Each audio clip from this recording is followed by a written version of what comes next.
Good morning, crew. How we doing? Or afternoon, depending on, your whole deal and how you live your life. Whatever. None of my business. It's fine.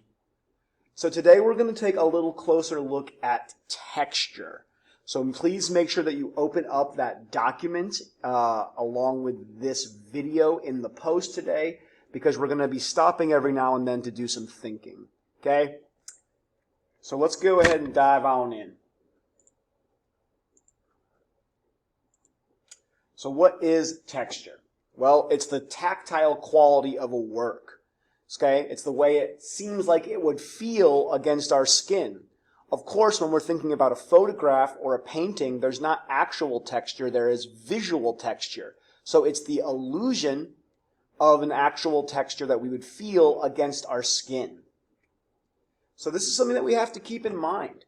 Our understanding of texture that we see in images is based on our actual physical experiences, our actual sensory experiences of touching different textures. And because of that, they are very, very powerful. Okay, we've got a lot of memories and lots of feelings tied to textures. So because of that, they can do a lot of things in an image. They can act as symbols. We're going to think about that in just a second. They can help create contrast, to differentiate elements within the piece or guide our eyes. They can help us tell stories by evoking thoughts or concepts. And they can represent emotions.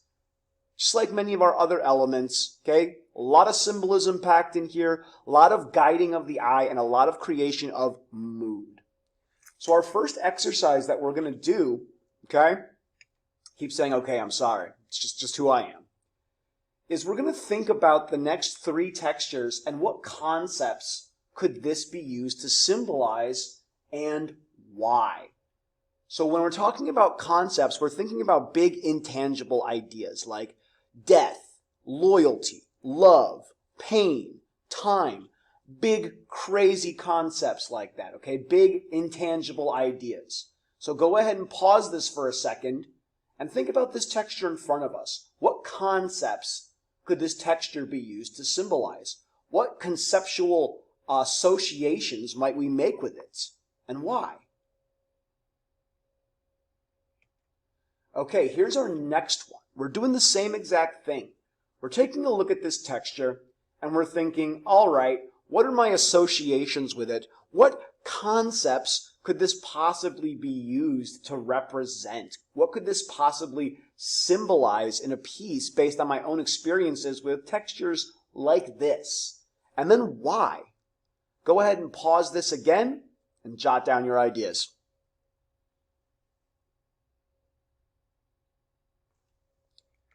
And then here is our third and final one that we're thinking, just to get our brains stretched before our real analysis. What concepts could this texture be used to symbolize right here? And then why? What associations do we make with it? What ideas would we attach to a texture like this? And then why? Why do we do that?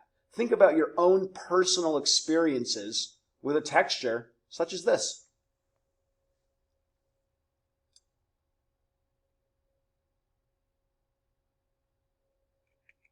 All right, I got you guys some basic words to describe texture, but you can go much beyond these. We're going to utilize these and any others that you can think of for our next analysis exercises. We've got words like rough, crumbly, fine, smooth, coarse, prickly, scaly, uneven, embossed, silky, shiny, slimy, soft, moist, dry, fuzzy, sharp, hairy, sticky, harsh, grooved, fragile, strong, damp, pillowy, cratered, cottony, glassy, metallic, gooey, or stretchy. There's some good ones in there. There's some bangers. I particularly like gooey. Now, as to our next set of exercises, you're going to look at three paintings and you're going to think about the textures that you see. So here's our first one. You're going to take a look at our textures in here. You're going to make some conclusions about which textures are most important, what moods those textures might create, and what concepts they might create. And you're going to go ahead and tell a little story about this involving texture. First one right here. Here's our second one. Drink it in, folks. Drink it in. We're thinking, what's the most significant texture in here? What are the textural elements? What do they mean to us? How do we describe them? What could they represent? And what's the story? And then, of course, our main attraction, Miss Kalo. We're taking a look at her, thinking the same thing. What are the significant textures in this piece? What associations do we make with them? How do we describe them? What moods or symbols are there in the textures? And what's the story here? What is the story of this picture?